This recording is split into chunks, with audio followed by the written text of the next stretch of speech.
네, 오늘 시장에서 또 투자자분들이 많이 검색한 종목 어떤 것이 있었는지 수상한 종목들 10가지 알아보겠습니다.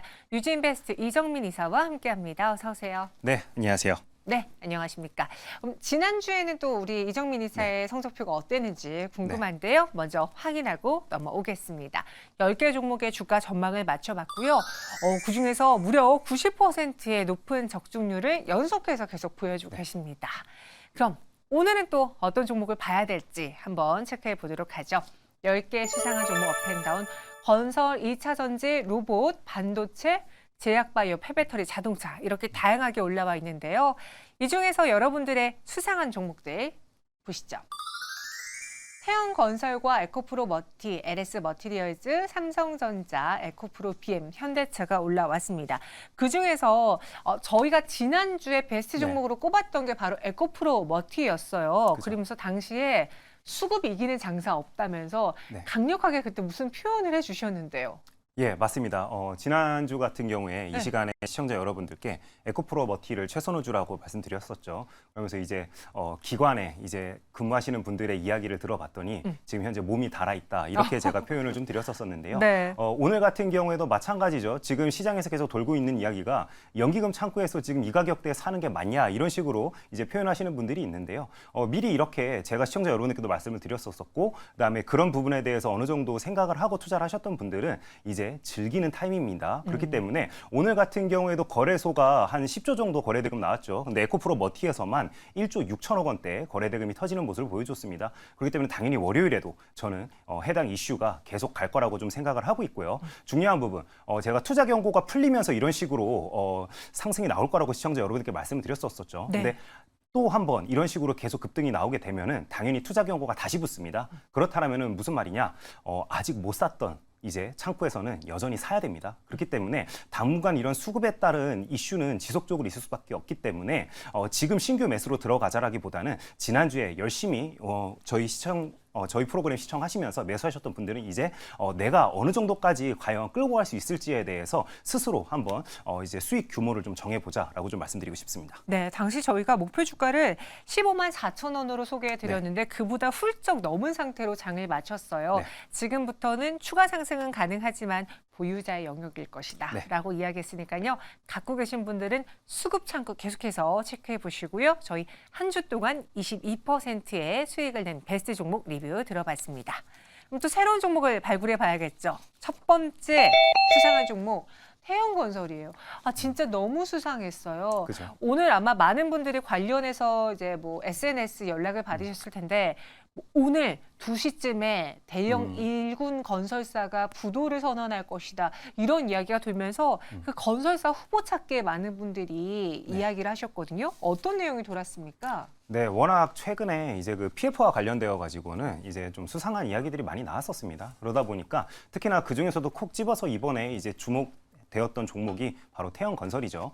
태형건설과 관련되어 가지고는 이미 그 뉴스로도 많이 좀 나왔던 상황이기 때문에 간략하게 시청자 여러분들께 어떤 이야기가 있었는지만 좀 설명을 좀 드릴게요. 일단은 태형건설에서 연대보증한 사업장에 대해서 브릿지론 만기가 연장이 어려움을 겪고 있는 것이 아니냐 하는 이야기가 이번 주 내내 계속 돌았었습니다. 그리고 제일 중요한 부분 중에 또 하나가 오늘 오전 중에도 뉴스가 하나 나왔었죠. 기사로 하나 나왔던 부분이 하도급 업체에 현금을 지급하기로 했었는데 약속 그런 식으로 하고도 어음을 지급했다는 이야기가 뉴스로 좀 나오면서 굉장히 또 투심을 좀 악화시키는 모습을 좀 보여줬고요. 그다음에 또 한 가지 어제였나요? 또 하나 뉴스 좀 돌았던 것 중에 하나가 골프장을 담보대출을 받으려고 했었었는데 이게 드랍됐다는 이야기가 나오면서 또 주가가 좀 출렁이는 모습들을 좀 보여줬습니다. 근데 제일 중요한 부분은 우리 시청자 여러분들께서도 아마 짐작을 좀 많이 하셨을 텐데 창업주가 그 90세로 굉장히 초고령이십니다. 근데 창업주가 다시 경영 일선에 복귀한다라는 기사가 나왔었죠.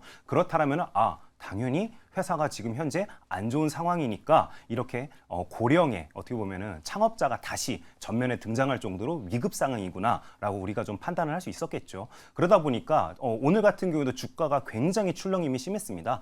장중에 15%대까지 상승을 했다가요. 결국에 종가는 보합 수준에서 끝나는 그런 모습들을 좀 보여줬죠. 그렇기 때문에 태형건설과 관련되어 가지고는 지속적으로 좀 악재성 뉴스가 나올 가능성이 굉장히 높다라고 시청자 여러분께 말씀드릴 수 있을 것 같습니다. 이미 전 거래일에도 주가가 좀 많이 밀린 상황에서 오늘 또 그러한 설들이 돌면서 태형건설에 대한 투자 심리가 많이 위축되는데 사실 저희가 그 부도에 대한 이야기가 맞다 아니다라고 말씀드릴 수가 없어요. 그쵸. 왜냐 아직 기사로 나온 바가 없고 네. 또 사측에서 발표한 바가 없기 때문에 저희는 그 부분은 과감히 좀 패스를 하겠고요. 그럼 이러한 논란이 불거지는 배경이 정말 사실이냐? 그러니까 건설사들이 지금 많이 힘든 상황이고 부도 이야기가 나올 정도로 경기가 많이 좋지 않은가? 여기에 대해서 팩트 체크를 해보자면은 어떻습니까? 건설주들 사실 올 한 해 흐름이 좋진 않았잖아요. 네, 맞습니다. 실제로 지금 건설업체들 같은 경우에는 현장에서 일하시는 분들 이야기만 들어봐도요. 네. 굉장히 이제 좀 힘든 이야기들을 많이 하십니다. 그렇기 때문에 최근에 어쨌든 이제 부동산 시장 자체가 흐름이 안 좋은 부분에 대해서는 우리 모두가 다 어느 정도는 좀 체감할 수 있지 않을까 저는 좀 그렇게 생각이 되고요. 특히나 올해 같은 경우에도 사실 태형건설뿐만 아니라 연초에 지속적으로 이제 주식시장에서 나왔던 이야기 중에 하나가 뭐 신세계건설도 있었고요. 그다음에 롯데건설도 있었습니다. 그러다 보니까 롯데 같은 경우에도 올해 초만 하더라도 M&A를 좀 공격적으로 했었었는데 그런 부분이 이게 경영에 대한 미스가 아니냐라는 평가들도 굉장히 많았었죠. 그렇기 때문에 이러한 영향들이 올해뿐만 아니라 내년에도 좀 지속될 가능성이 굉장히 높아 보이는 게 최근에 그 나오는 뉴스들의 흐름이다라고 시청자 여러분들께 말씀드릴 수 있을 것 같고요. 특히나 이제 그 브릿지론 만기 연장과 관련되어 가지고는 정부에서 그 대주단을 만들어 가지고요. 이자도 감면해주고 뭐 이렇게 만기도 지속적으로 좀 연장을 해주면서 굉장히 총선 전에는 가급적이면 안 터뜨리는 방향으로 이끌어가고 있었습니다. 그럼에도 불구하고 올 4분기 같은 경우에는 지금 현재 연체가 지속적으로 증가하고 있다는 부분은 우리가 꼭 알고 있어야 된다라고 좀 말씀드릴 수 있을 것 같고요. 특히나 그 지금 현재 시장에서 나오는 이야기가 부동산 PF와 관련되어 가지고 총 규모가 한 134조 원 정도 되죠.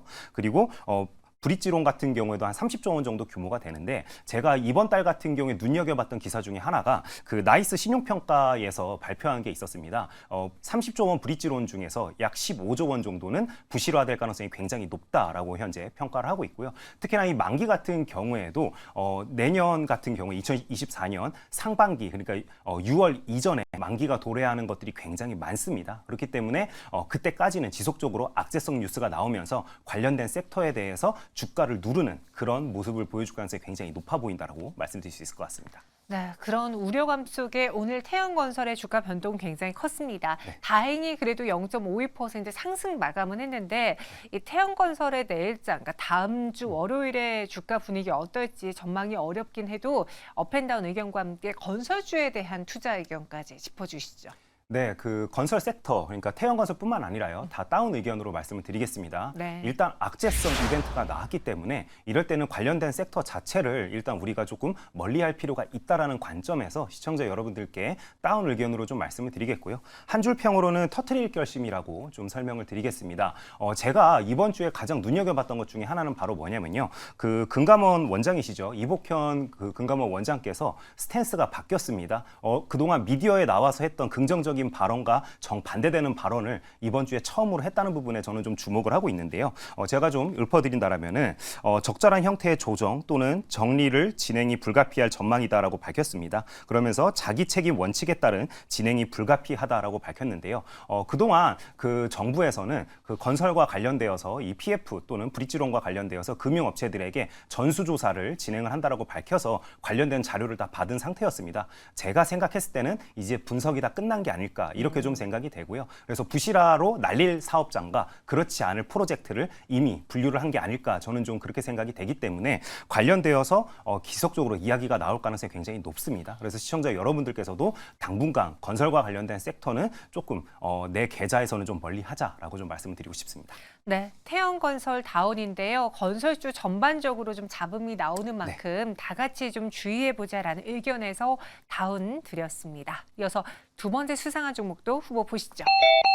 두산 로보틱스 오늘 10% 가까운 상승으로 마감을 했어요. 앞서 에코프로머티도 잠깐 짚어봤는데 어제만 하더라도 새내기 주들의 상승이 멈춰버려서 그렇죠. 이제는 시장 전체적으로 좋아진다면 더 이상 새내기주의 매력도는 없을 것이다라고 생각을 했는데 또 하루 만에 분위기가 바뀌었거든요. 오늘 이들의 상승 무엇 때문이었을까요? 네, 최근에 그러니까 이번 주만 하더라도 네. 로봇주와 관련되어서는 굉장히 긍정적인 뉴스가 많이 나왔음에도 관련된 종목들이 그렇게 큰 반응을 하진 않았습니다. 근데 오늘 같은 경우에는 워낙 이제 에코프로머티가 뜨거웠죠. 그러다 보니까 다시 신규 상장 섹터, 그러니까 신규 상장 테마군으로 분류되는 종목들이 다시 한번 좀 재조명을 받는 모습들을 좀 보여줬고요. 그에 따라서 또 이번 주에 그동안 그 로봇 섹터에서 나왔던 호재성 뉴스에도 종목들이 좀 적극적으로 반응하는 모습을 보여줬다라고 시청자 여러분께 말씀을 좀 드리고 싶습니다.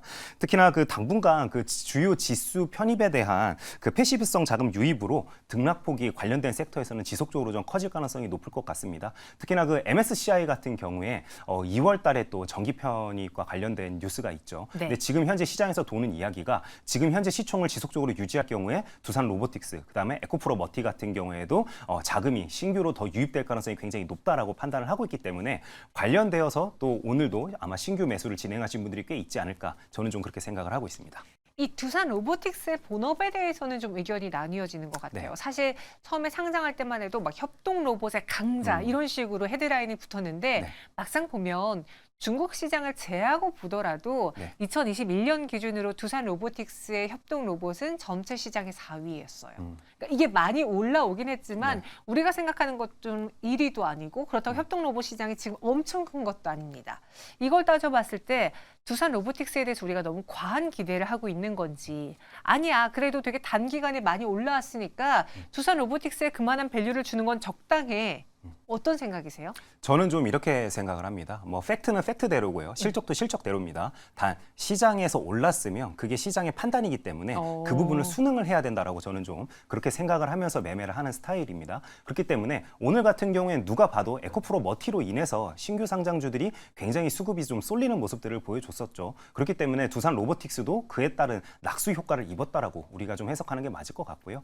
사실 한국 시장은 미국 시장과는 컬러가 여전히 다릅니다. 그렇기 때문에 우리가 미국 시장을 분석하듯이 매매를 했다라가는 한국 시장에서는 고점에 물릴 가능성이 굉장히 높죠. 그렇기 때문에 저 같은 경우에도 시청자 여러분들께 대형주일수록 추세를 많이 봐야 되고 오히려 차트를 조금 더 신뢰성 있게 살펴봐도 된다라고 항상 말씀드린 이유가 바로 우리나라 시장이 가진 고유의 특성 때문에 그렇다라고 좀 이해를 해주시면 될 것 같고요. 특히나 어쨌든지 이번 주 같은 경우에는 특히나 또 로봇 섹터에서 좀 좋은 뉴스가 많이 나왔던 것 중에 하나가 그 LIG 넥스원 같은 경우에도 그 고스트 로보틱스 인수로 인해서 또 로봇 섹터에 좀 조명이 새로 되는 부분들도 있었고, 그다음에 테슬라에서 옵티머스 2를 공개를 했죠. 그러면서 와 9개월 만에 옵티머스 1에서 옵티머스 2를 발표했는데 굉장히 업그레이드된 모습을 보여줬기 때문에 여전히 어떻게 보면은 로봇은 굉장히 신사업으로서 유망하구나라고 투자자들이 내일을 꿈꾸는 그런 기사들이 굉장히 많이 나왔기 때문에 네. 그런 부분에 시장이 주목했다라고 좀 보셔야 될 것 같고요. 그렇기 때문에 우리 시청자 여러분들께서 방금 앵커께서 말씀해 주신 것처럼 그런 부분들을 염려한다라면은 만약에 저는 이렇게 좀 설명을 드리고 싶어요. 예전에는 로봇 테마에 속했던 대부분의 종목들이요, 다 스마트 팩토리에 속했던 종목들입니다. 제가 살펴봤을 때는요, 스마트 팩토리 같은 경우에도 사실 따지고 본다라면은 우리나라 제조업체들만큼 공장 자동화가 많이 된 나라도 없습니다. 그렇기 때문에 주식은 항상 내일을 꿈꾸는 자들이 얼마나 많은지에 더 주목을 많이 한다라는 생각을 염두에 두고 우리가 매매를 임해야 된다라고 좀 말씀을 드리고 싶습니다. 내일장 업일까요? 네, 내일장도 그런 의미에서 업으로 의견을 좀 드리도록 하겠고요. 네. 왜 그러냐면 에코프로 머티가 오늘 거래 대금을 굉장히 동반을 하면서 큰 상승이 나왔죠. 그렇기 때문에 두산 로보틱스도 그런 부분에서는 수급이 일정 부분 쏠릴 것으로 생각이 되기 때문에 두산 로보틱스도 업 의견으로 시청자 여러분께 말씀드리도록 하겠습니다. 네, 두산 로보틱스 다음 주 월요일에도 상승할 가능성이 높다라면서 업 의견 드려봤습니다. 이어서 세 번째 수상한 종목 후보 볼게요. 스맥입니다. 오늘 9위에 올라와 있고요. 19%가 넘는 급등으로 장을 마쳤어요. 자동차 연구원의 폐배터리 해체 분해 장비 공급사 선정 소식인데 스맥이 어떤 회사인지 오늘의 뉴스까지 정리해 주시죠. 네, 스맥은 이제 테마주 매매 좋아하시는 분들은 참 좋아하시는 그런 종목이죠. 왜 그러냐면 한번 상승이 나올 때 이런 식으로 끼 있게 종목이 굉장히 이렇게 많이 상승하는 모습을 좀 보여줍니다. 네, 스맥 같은 경우에는 삼성중공업의 공작기계 사업부를 모태로 설립된 회사다라고 좀 알고 계시면 될 것 같고요. 특히나 9월 달 같은 경우에 동사 주식이 굉장히 많이 오르는 모습들을 좀 보여줬죠. 당시에는 이제 그 중입자 치료와 관련된 종목으로 분류가 되면서 뜨거운 상승이 좀 나왔다라고 우리 시청자 여러분들께서 기억을 하시면 좋을 것 것 같습니다. 그래서 이번에 발표로 인해서 오늘 이렇게 큰 상승이 나왔기 때문에 당분간은 스맥이 이제 로봇 테마주에도 합류하는 모습을 보여줄 가능성이 굉장히 높다. 그래서 이제는 중입자 치료와 관련된 테마에도 속하지만 로봇에도 테마가 속하는 종목이 되었다라고 좀 말씀드릴 수 있을 것 같습니다. 네, 참 이 폐배터리 관련해서는 저도 아픈 기억이 있는 게 한창 2차 전지주가 막 올랐을 때 2차 전지 버스를 못 탔어. 그러면 그쵸. 그 다음에 타자를 나는 먼저 잡아서 텐베거를 노려볼래 하고 접근했던 게 사실 당시에 폐배터리였어요. 네. 근데 이렇게 오랜 시간이 필요할 줄 몰랐어요. 그렇죠. 아무리 와도 뉴스가 와도 그냥 잠깐만 반응할 뿐이지 추세적인 상승으로는 안 나타나더라고요. 네. 이 폐배터리라는 거를 우리가 어차피 해야만 하는 거잖아요. 그럼 투자를 하는 게 맞는 거 아닙니까? 아니면 너무나 긴 시간 동안 그 시간 낭비가 힘들다면 차라리 그때 뉴스가 나오고 나서 혹은 폐배터리가 완전 실사용화되고 나서 접근하는 게 나은 걸까요? 저는 폐배터리 투자하시는 분들 같은 경우에는요. 네. 일단은 꿈과 희망을 가지고 투자를 할 거면은 다른 부분을 좀 바라보자라고 좀 말씀을 드리고 싶어요. 이 왜 그러냐면은 일단은 중국 같은 경우에 폐배터리 산업이 우리나라보다 발달된 것으로 알고 있죠. 그다음에 광물과 관련되어서도 중국이 여전히 강점을 가지는 부분이 굉장히 많습니다. 이유는 굉장히 간단하죠. 우리나라는 일단 광물이 없죠. 근데 중국은 광물이 많습니다. 그리고 두 번째, 우리나라 같은 경우 환경 규제가 그래도 선진국 수준은 됩니다. 근데 중국은 상대적으로 환경 규제가 굉장히 약하죠. 그러다 보니까 관련된 산업이 우리나라보다는 훨씬 더 활성화가 될 수밖에 없는 부분도 있습니다. 그렇기 때문에 폐배터리 산업 같은 경우에도 일단은 정부에서 정책적으로 밀어주는 부분에 대해서는 우리가 오케이 할 수 있겠죠. 하지만 종목이 턴어라운드에서 지속적으로 올라가려면은 이제 어떻게 보면 실적도 받쳐줘야 되고 그런 시황 속에서도 이제 뉴스도 적절하게 잘 나와줘야 되는데 아직까지는 시장의 투자자분들이 폐배터리보다는 차라리 2차 전지 소재와 관련된 섹터의 종목들을 훨씬 더 좋아하는 게 현실이기 때문에 오히려 제가 생각했을 때는 스윙적으로 또는 가치 투자로 폐배터리를 끌고 가기에는 조금 무리수는 있다라고 좀 생각을 해주시면 될 것 같습니다. 그리고 어쨌든지 오늘 같은 경우에도 종목이 일단은 반응을 했기 때문에 네. 우리 시청자 여러분들께서 알고 계셔야 될 부분이 항상 배터리 관련 섹터도 그 이제 상승과 하락에 대한 그 순서가 있습니다. 예전에 제가 코로나19가 맨 처음에 터졌을 때도 이제 그 어떻게 보면 유행하는 질병에 대해서도 상승하는 순서가 있다라고 시청자 여러분께 쫙 한번 나열해 드렸던 적이 있는데요. 배터리 섹터도 마찬가지입니다. 첫 번째로는 일단은 소재 기업들이 먼저 한번 사이클상으로 큰 상승이 나오고요. 그 다음에는 장비 업체들이 상승하는 모습을 보여주고 마지막이 이제 폐배터리 섹터가 항상 오르는 부분도 우리가 좀 생각을 해야 될 것 같은데요. 일단은 지금 그렇다라면은 소재와 관련된 기업들이 여전히 큰 상승이 나왔다라고 보기 힘들죠. 최근에 어쨌든지 좋은 흐름을 이제 바닥을 어느 정도 만드는 모습을 보여줬지만 그렇기 때문에 폐배터리 같은 경우에도 그런 순서에 따른다라면은 아직은 조금 좀 이른 감은 있다라고 좀 말씀드리는 게 맞을 것 같습니다. 네. 오랜 사이클을 보고 투자하기엔 정말 큰 시간, 긴 시간이 네. 필요하겠네요. 그럼 이 스맥의 다음 주 월요일 거래는 어떨지 주가 전망해 주시죠. 네, 저는 일단은 업 의견으로 시청자 여러분께 말씀을 드리겠습니다. 왜 네. 그러냐면 오늘 일단은 장기 평선을 돌파했다는 부분, 그 다음에 거래대금도 1,000억 원 가까이 터졌죠. 그렇기 때문에 당연히 월요일 날도 시장의 주목도는 높을 수밖에 없습니다. 그렇기 때문에 업 의견으로 시청자 여러분께 말씀을 드리겠고요. 그리고 또 한 가지, 그 폐배터리 관련주로는 사실 오늘 스맥보다는 네. 어제 먼저 움직인 종목이 있죠. 바로 성일 하이텍입니다. 그렇기 때문에 폐배터리에 투자하실 분들은 차라리 성일 하이텍이 조금 더 적합하지 않을까라고 생각이 되기 때문에 폐배터리 관련주 투자를 생각하시는 분들은 성일 하이텍을 좀 추천을 드리고 싶습니다. 네, 스맥 다음 장의 업 의견. 하지만 정말 폐배터리 관련주로 접근할 거라면 성일 하이텍을 눈여겨보자라고 대안주까지 의견 드렸습니다.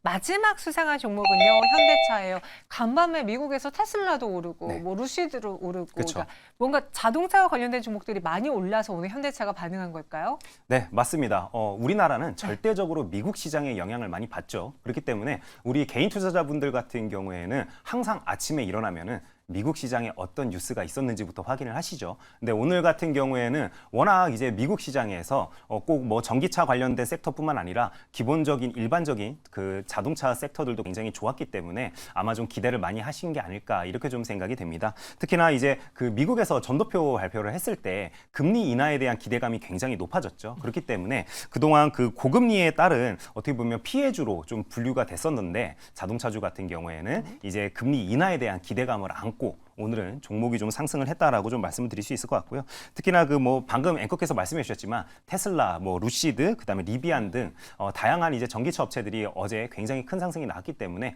현대차도 뒷심을 좀 오늘 발휘했다라고 시청자 여러분께 말씀을 좀 드릴 수 있을 것 같습니다. 그렇기 때문에 특히나 그 자동차 섹터와 관련되어서는 최근에 개인 투자자분들이 워낙 이제 좀 소외감을 좀 많이 느꼈었죠. 실적은 좋았는데 그러다 보니까 오늘 같은 경우에는 장기 이평선을 돌파하면서 거래 대금이 터졌기 때문에 그만큼 이제 다음 주 같은 경우에도 주목도가 어느 정도 있을 것으로 저는 좀 생각을 하고 있습니다. 네, 사실 현대차 그리고 기아 올 한 해 실적을 보면은 다른 기업들에 비해 나쁘지 않았어요. 그쵸. 좋았던 시즌도 있었습니다. 네. 그런데 주가에 반영이 되려다가 말았어요. 네. 그때는 또 시장이 전반적으로 좋지 않아서였던 것 같은데 그럼 지금 시장이 좀 이제는 실적도 반영해주고 뉴스도 반응해주는 그런 상황이라면 현대차의 경우에는 올라갈 일들이 좀 남아있지 않을까요?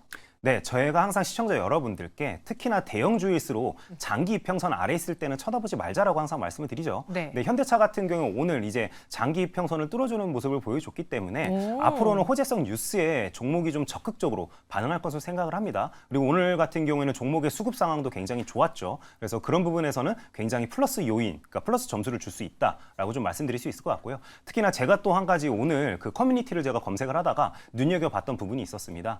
그 기아차의 EB9 같은 경우에 지금 그 한창 대란이 있었었죠. 근데 그동안 전기차나 일반 자동차들 같은 경우에는 고금리일 때는 7%대 이제 이유를 받아서 이제 할부로 구매하시는 분들이 굉장히 많았던 것으로 저도 좀 들었었는데 3%대 이율로 이번에 계약을 진행하신 분들이 굉장히 많더라고요. 네. 그렇기 때문에 이미 금리가 그렇다면 어느 정도 꺾였기 때문에 그만큼 소비 심리 또한 더욱더 이제 좀 활성화될 것을 좀 기대를 할 수 있지 않을까 그런 식으로 좀 생각하는 부분도 있고요. 특히나 그 2차 전지가 어쨌든지 최근에 어느 정도 바닥을 다지고 이렇게 턴어라운드하는 모습들도 좀 보여주고 있기 때문에 그런 부분들에서 넓게 봤을 때는 자동차 섹터에게 어느 정도는 좀 수급이 지속적으로 다음 주에도 이어질 가능성이 굉장히 높아 보인다라고 시청자 여러분들께 말씀드릴 수 있을 것 같습니다. 네, 그럼 마지막으로 현대차 다음 주 월요일에 주가 오를 수 있을까요? 어떻게 보십니까? 네, 현대차 같은 경우에는 업 의견으로 시청자 여러분께 말씀을 드리겠습니다. 네. 항상 방금까지는 호재성 뉴스에 대해서 좀 말씀드렸다라면은 안 좋은 뉴스도 좀 말씀드려야 될 것 같아요. 일단은 글로벌 판매량 같은 경우에는 4월 이후에 6개월째 하락하고 있습니다. 하지만 그럼에도 불구하고 현대차 같은 경우에는 실적이 3분기에 굉장히 좋았죠. 제가 지속적으로 말씀드리고 있다시피 한국 시장이 실적에 그렇게 반응을 잘하는 시장이 아닙니다. 제가 항상 말씀드리다시피 주식 같은 경우에는 꿈과 희망을 담고 오늘보다는 내일이 더 기대될 때 오른다라고 말씀을 드리죠. 그렇기 때문에 현대차는 다음 주에는 충분히 그런 꿈을 꿈꿔볼 수 있다라고 생각이 되기 때문에 업 의견으로 말씀을 드리도록 하겠습니다. 네, 전체 10가지에 대한 투자 의견은 어떨지 업앤다운 보시죠. 태용건설과 삼성전자, 셀트리온만 다운이고요. 나머지 7개는 업입니다. 이 중에서 오늘의 베스트 종목은요? 네, 오늘 시청자 여러분들께는요 포스코 홀딩스를 최선호주라고 좀 말씀을 드리겠습니다. 네. 수산화 리튬 공장에서 쓰일 전기 투막 장비 국산화에 성공했다라는 뉴스가 또 이번 주에 나왔죠. 그리고 제일 중요한 부분 어느 정도 바닥을 다지고 제가 생각했을 때는 이제는 좀 장기 이평선을 뚫어주지 않을까 하는 생각을 가지고 오늘 같은 경우에 포스코 홀딩스를 시청자 여러분들께 최선호주라고 좀 말씀을 드리겠습니다. 그리고 최근에 어쨌든지 2차 전지 소재와 관련된 종목들 안 좋은 생각을 많이 하시는 분들 같은 경우에는 새로운 악재성 이렇게 좀 발언을 하시는 걸 제가 들어봤는데 여전히 식상합니다. 그렇기 때문에 이미 충분히 그런 부분들은 좀 반영이 된 게 아닐까 저는 좀 그렇게 좀 생각을 하고 있고요. 특히나 수산화 리튬이 중국 시장에서도 이틀 전이었나요? 상한가에 도달하는 모습도 장중에 좀 보여줬었죠. 네. 그렇기 때문에 그 고가권에 샀던 그런 소재들 같은 경우에는 이제는 주가에 충분히 반영이 되었다라고 저는 좀 생각을 하면서 포스코 홀딩스 시청자 여러분들께 매수해보자라고 말씀드리겠고요. 그런 의미에서 추천드린 매수 추천 가격은 오늘 종가인 48만 원으로 시청자 여러분께 말씀드리겠고요. 목표 가격은 58만 원으로 설정을 좀 해보도록 하고요. 손절 라인은 직전 저점 라인이 44만 원입니다. 그렇기 때문에 직전 저점 44만 원을 깨게 되면은 단기 추세는 깨졌다라고 볼 수 있기 때문에 손절 라인은 44만 원으로 설정을 해보도록 하겠습니다. 네, 오늘의 종가도 매수 가능합니다. 다시 말해서 시간의 거래도 가능하시고요. 그리고 다음 주 월요일에도 접근 가능하다. 목표 주가는 58만 원, 손절가 44만 원 제시해 드렸습니다. 이렇게 10가지의 수상한 종목 이정민 이사와 함께 알아봤어요. 고맙습니다. 네, 감사합니다.